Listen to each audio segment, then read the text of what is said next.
Boa noite. Você sabia que 1 a cada 11 pessoas no mundo tem diabetes e que só no Brasil estima-se que tenha 13 milhões de diabéticos? Na população obesa, esses casos podem ser ainda mais frequentes. Pesquisas apontam que de 80 a 90% dos pacientes obesos possuem diabetes tipo 2. Mas então, para entender melhor sobre o funcionamento do pâncreas e o que causa essa doença tão comum, fique ligado hoje à noite no Globo Repórter. O pâncreas é conhecido como uma glândula mista, por apresentar funções endócrinas, produção de hormônios, e exócrinas, produção de enzimas digestivas. Na matéria de hoje, vamos abordar a função endócrina, que auxilia a regulação do metabolismo energético através dos principais hormônios pancreáticos, insulina e glucagon. Tais hormônios regulam a disponibilidade da glicose no sangue, sendo que este de grande importância energética. As ilhotas de Langerhans são células endócrinas envoltas por células exócrinas, responsáveis pela produção de hormônios. As células que constituem as ilhotas são chamadas de alfa, glucagon, beta, insulina, D, secretam somatostatina e F, polipeptídeo pancreático. São células poligonais, dispostas em cordões e em seu conjunto é envolvido por tecido conjuntivo, que as separam do resto do tecido pancreático, tornando a região altamente vascularizada. Agora, vamos ao vivo com nosso convidado especial falando diretamente das ilhotas de Langerhans.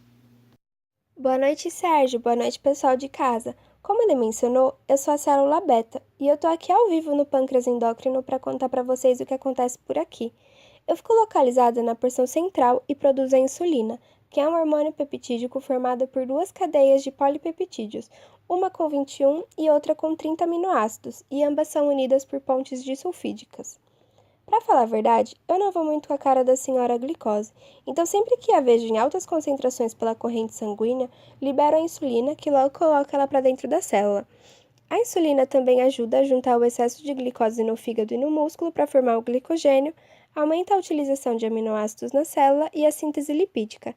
Assim eu não preciso ficar olhando para a cara da glicose por aí.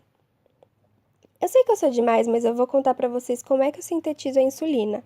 Primeiro, lá no meu retículo endoplasmático rugoso, é formada a pré-proinsulina, que ao perder um peptídeo sinal, forma a proinsulina. Esta, por sua vez, dará origem à insulina, que ficará armazenada em grânulos até que eu receba estímulos e ocorra sua exocitose. Esses estímulos estão relacionados com a hiperglicemia. Quando eu detecto alteração na glicemia, inicio o controle da secreção de insulina, e esta, por sua vez, auxiliará na captação de glicose, que entrará na célula por difusão facilitada pelo carreador independente de insulina, GLUT. A glicose intracelular será utilizada na formação do ATP, que influenciará no fechamento dos canais de potássio, proporcionando seu acúmulo no líquido, e, consequentemente, vai causar a despolarização. Em função disso, o canal de cálcio se abrirá, permitindo sua entrada na célula e, assim, promovendo a exocitose da insulina na corrente sanguínea através da fusão da vesícula de insulina com a membrana celular. A insulina se liga no receptor, gerando uma alteração conformacional e a autofosforilação do receptor e da insulina. Essas mudanças irão ativar a tirosina quinase, que será responsável por catalisar a fosforilação de proteínas intracelulares, que irão ativar vias de sinalização intracelular, exercendo os efeitos da insulina, como a expressão de glúteos para a entrada da glicose na membrana da célula. Boa noite, pessoal! Eu sou a tão famosa glicose e eu vim aqui pessoalmente contar para vocês como eu sou transportada por todos os tecidos. Minha presença é fundamental para o metabolismo energético celular. A rota glicolítica é empregada por todos os tecidos para a degradação de glicose e fornecimento de energia na forma de ATP, em condições aeróbicas e anaeróbicas. Mas infelizmente eu não posso me difundir através de membranas, então eu sou transportada por difusão facilitada, ou seja, acoplada a transportadores de membrana específico, os glúteos. Esse transporte é a favor do gradiente de concentração, portanto não demanda gasto de ATP. Cada tecido possui seu transportador específico, como eu vou explicar para vocês. Tem o meu amigo GLUT1. Ele está presente em eritrócitos, na barreira hematoencefálica e um pouquinho também no músculo esquelético. Tem também o GLUT2. Ele está presente em células beta-pancreáticas, no fígado no intestino delgado e nos rins. O GLUT3 está presente em neurônios e no encéfalo. O GLUT4, ele é um pouquinho diferente, porque ele precisa da insulina para funcionar. E ele está presente no tecido adiposo, no músculo esquelético e no coração em grande quantidade.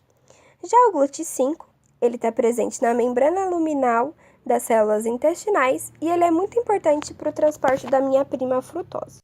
Para mim, os glúteos são uns queridos, eles me ajudam muito.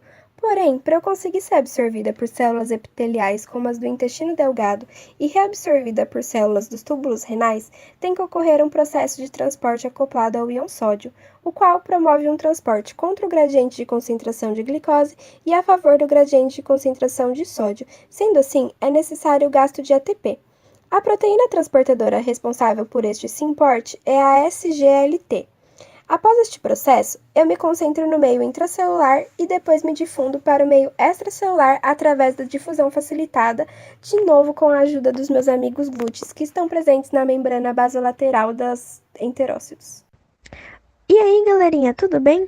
Eu sou a célula alfa e trabalho aqui no pâncreas endócrino, junto com a célula beta, mas nós revezamos em turnos, então não nos encontramos muito pelos corredores. Eu fico localizada na periferia das ilhotas e sou responsável pela síntese e liberação de glucagon, que também é um hormônio peptídico. Após a transcrição do gene, o seu RNA mensageiro é traduzido no retículo endoplasmático rugoso, formando inicialmente o pré-pró-glucagon, que origina o pró-glucagon. Por sua vez, esse clivado dando origem a várias sequências peptídicas, entre elas o glucagon, que permanece armazenado nos grânulos até que ocorra a exocitose. Eu sou muito amigo da senhora glicose e por isso exerço a função contrária à função da insulina, ou seja, quando percebo a hipoglicemia, aumento o nível de glicose no sangue através da glicogenólise e glicogênese, além de produzir outros corpos cetônicos através da cetogênese, para uso no sistema nervoso central. Assim, eu e minha amiga querida, a glicose, podemos colocar papo em dia, mas temos que ser rápidas antes que as células precisem dela de novo. Fico muito orgulhoso em poder trabalhar aqui junto com a insulina e poder manter o controle da glicemia e a homeostase. Sempre esquece de mim, mas eu quero falar também. Sou eu, célula F. Também estou aqui nas ilhotas de Langman. E sou eu quem produzo o polipeptídeo pancreático. Sou estimulado a secretar este hormônio proteico quando há hipoglicemia ou pela ação da acetilcolina, ou ainda quando há injeção de refeições proteicas e gordurosas. A síntese ocorre na forma de pré-pró-polipeptídeo e contém 36 aminoácidos, responsável pela diminuição do glicogênio hepático e estimula a lipogenese. Seu papel fisiológico inclui inibição da estimulação gástrica, estimulação da secreção ácida gástrica, esvaziamento gástrico retardado. Este hormônio inibe a secreção pancreática exócrina e a secreção de insulina, além de estimular a contração da vesícula biliar. Esses efeitos de retardar o processo digestivo e o processo de absorção de nutrientes na circulação impede que a concentração de glicose no sangue aumente muito após uma refeição. Oi, tá gravando? Boa noite, pessoal de casa. Eu sou a célula delta. Sou responsável pela síntese de somatostatina, que é um hormônio proteico estimulado pela glicose. Meu produto possui algumas isoformas, sendo que a menor contém 14 aminoácidos e atua no cérebro, e a maior é formada por 28 aminoácidos e atua no trato gastrointestinal. Quando é lançado na corrente sanguínea, se associa a receptores específicos acoplados à proteína G em diversos tecidos e é capaz de inibir a secreção de hormônio nesses tecidos-alvo. Vou dar alguns exemplos das funções que eu exerço, mas sem ficar me gabando, tá?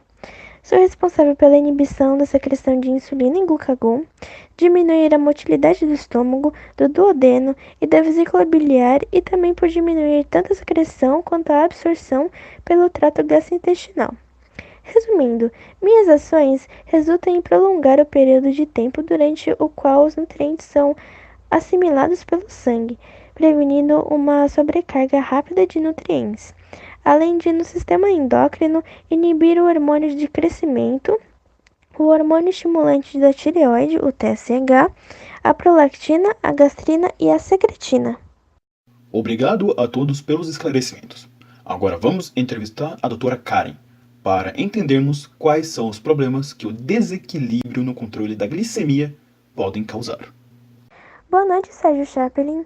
Os transtornos da desregulação da glicemia são bastante graves e frequentes.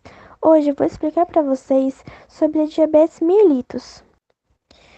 Diabetes mellitus do tipo 1 é uma doença crônica caracterizada pela destruição parcial ou total das células beta das ilhotas pancreáticas, resultando na incapacidade progressiva de produzir insulina. Inúmeros fatores genéticos e ambientais contribuem para a ativação imunológica que irá produzir autoanticorpos direcionados às células beta, desencadeando esse processo destrutivo.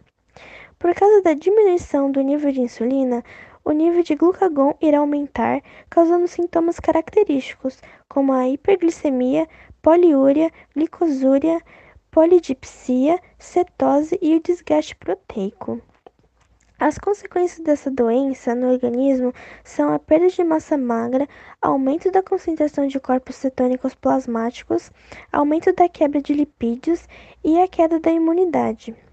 O tratamento é feito através de dietas especiais e a suplementação de insulina para suprir a necessidade do hormônio no organismo. Já a diabetes mellitus do tipo 2 é caracterizada pela resistência à insulina. Esse tipo de diabetes está diretamente relacionado com o sobrepeso, sedentarismo e aos hábitos alimentares inadequados. Ocorre em cerca de 90% dos pacientes diagnosticados. A insulina é produzida e liberada pelas células beta, porém não consegue se ligar ao seu receptor, resultando em hiperglicemia. Em resposta a este acúmulo de glicose, o pâncreas produz mais insulina e, com o passar do tempo, pela superativação das células beta, pode ocorrer a falência dessas células e o indivíduo pode se tornar insulina dependente. Geralmente, o tratamento pode ser feito pela mudança de hábitos alimentares, exercícios físicos e a perda de peso, mas em outros casos, pode ser necessária a administração de fármacos que aumentem a afinidade da insulina pelo seu receptor. A diabetes pode resultar em complicações locais e sistêmicas. Em casos mais graves, podem causar AVCs, retinopatia diabética, nefropatia, neuropatia, ataques cardíacos, entre outras patologias. Existe também a diabetes gestacional, o qual se parece com a diabetes mellitus tipo 2, mas é causada pela presença de hormônios da gravidez. Estes reduzem a atividade da insulina, mas não costumam gerar sintomas. Toda mulher grávida deve realizar o teste oral de tolerância à glicose próximo à 24ª semana a fim de evitar riscos para a saúde do bebê. Bom, espero que tenha aproveitado a matéria de hoje. Nos vemos semana que vem. Boa noite.